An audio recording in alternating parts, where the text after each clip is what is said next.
안녕하십니까. 이주영 법무사입니다. 개인 파산을 하면 신청인 모두가 면책을 받는 것은 아닙니다. 법원에서 면책 요건을 심사해서 해당 요건이 되어야지만 면책 허가 결정을 해주게 되는데요. 법원에서는 면책 허가 심사를 위해서 중점적으로 보는 사항들이 있습니다. 이번 시간에는 개인 파산 신청을 할 때 면책을 받기 위해서 미리 확인해야 될 사항들, 중요한 3가지를 알아보겠습니다.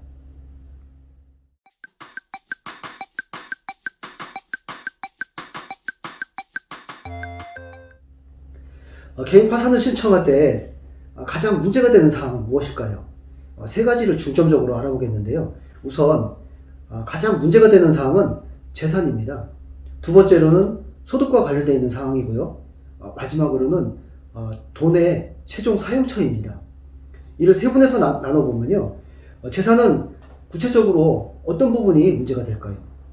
재산과 관련해서는 재산을 은닉하거나 손괴 또는 채권자에게 불이익한 처분, 이를 편파변제라고 하는데요. 이 부분이 가장 문제가 될 수 있고요. 또 상속재산에 따른 재산 분할도 문제가 될 수가 있습니다.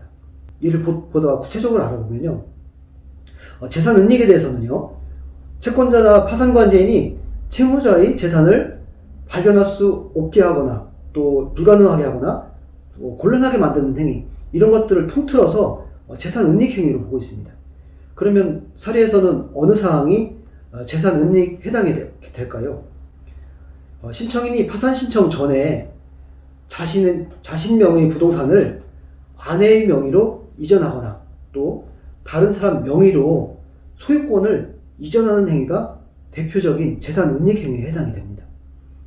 임대차 계약의 경우에는요, 지급불능 상태에 있으면서 임대차 보증금을 양도하거나 또 임대차 계약의 임차인 이름을 다른 사람으로 명의를 이전하는 행위, 이런 것들이 대표적으로 재산 은닉 행위에 해당이 됩니다.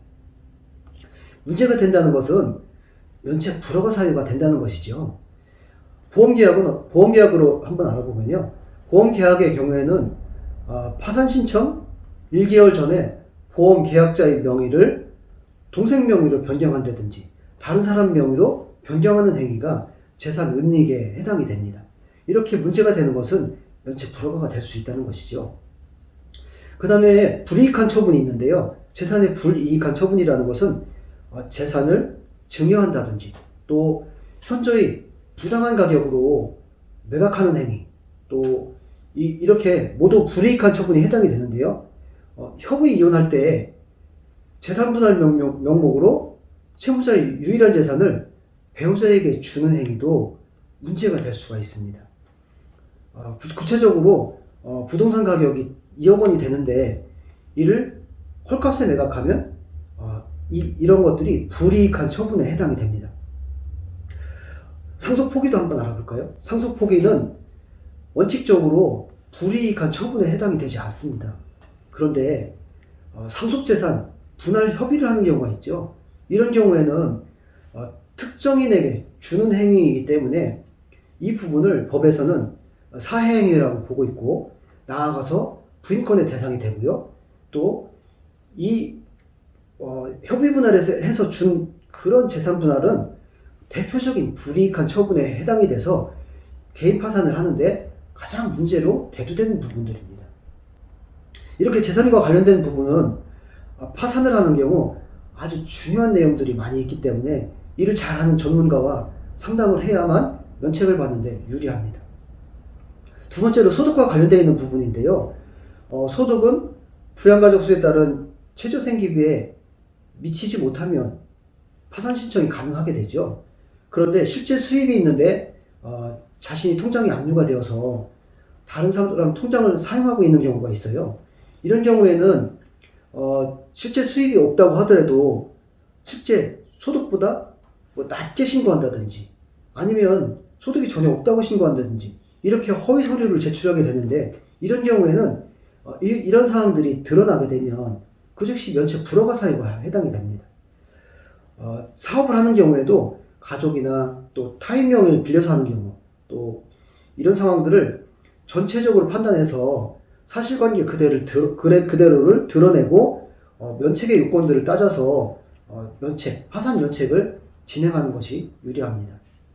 돈의 최종 사용처와 관련해서는요, 개인의 생각과 다르게 파산에서는 채무자의 과다한 낭비, 또 도박행위, 또 이렇게 부채가 늘어난 경위, 이런 것들, 그래서 갑자기 과소비가 됐다든지 하면 이런 사유들이 면책 불허가 사유가 됩니다. 그래서 최종 사용처를 전문가와 미리 확인을 해 두시고 면책 불허가 사유가 되는지 또는 면책의 요건이 될 수 있는지, 나아가서 재량 면책의 여지는 있는지, 이런 것들을 상담해 보시는 것이 중요합니다. 법원으로부터 파산 면책을 받기 위해서는 위 세 가지 유형, 이런 것들 미리 파악해 두는 것이 중요하고, 따라서 전문가와 상담을 하면 면책을 받기 위한 보다 유리한 상황이 될 수 있는 것입니다. 이상 파산 면책 신청을 할 때 면책을 받기 위해서 미리 확인해야 될 사항, 중요한 세 가지를 알아보았습니다. 감사합니다.